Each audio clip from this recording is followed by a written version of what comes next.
Mesdames et messieurs, bonsoir et bienvenue sur les informations du Septentrion.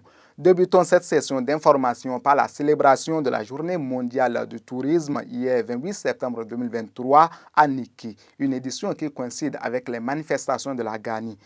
Elle a été marquée par une séance d'échange avec les acteurs touristiques et investisseurs. C'était en présence du ministre du Tourisme, de la Culture et des Arts, Jean-Michel Abimbola, et Aurélie Adamsoule Zoumarou, ministre du Numérique et de la Digitalisation. Pour le ministre en charge du tourisme, le choix est porté sur Niki pour rassembler ces acteurs touristiques du Borgou et d'autres régions du Septentrion pour montrer combien les actions de ces deux parties peuvent converger pour rendre le Bénin accessible et attrayant. Après plusieurs interpellations et demandes d'audience sans suite, le réseau Ousmane Traoré Roth, à travers un point de presse animé le jeudi 28 septembre, dénonce l'impraticabilité de plusieurs voies de la troisième ville à statut particulier. Les routes concernées selon le réseau Ousmane Traoré sont entre autres le pont qui relie le quartier Okedama à Titirou, celui reliant le quartier Albarika, coup d'appel à Tibona vers le commissariat du premier arrondissement pour ne citer que celle-ci.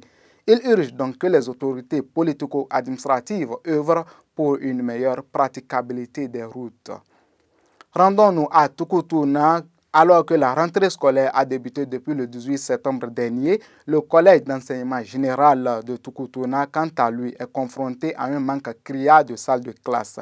Et pour cause, depuis mars 2022, une pluie orageuse s'était abattue sur le collège, causant assez de dégâts, ce qui ralentit le bon déroulement des activités académiques. Il faut que les autorités compétentes viennent en aide à cet établissement qui forme les futurs cadres du pays. Terminons cette session d'information par une séance de sensibilisation sur l'éducation scolaire au profit des collèges d'enseignement généraux de la commune de Malanville.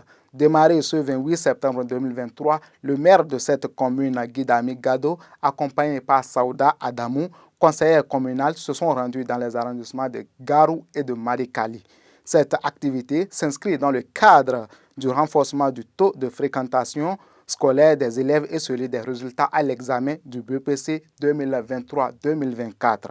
Après avoir expliqué l'importance et les avantages de l'éducation scolaire dans la vie d'un enfant, le maire a invité les parents d'élèves à inscrire et à encourager les enfants à être assidus tout au long de chaque année scolaire.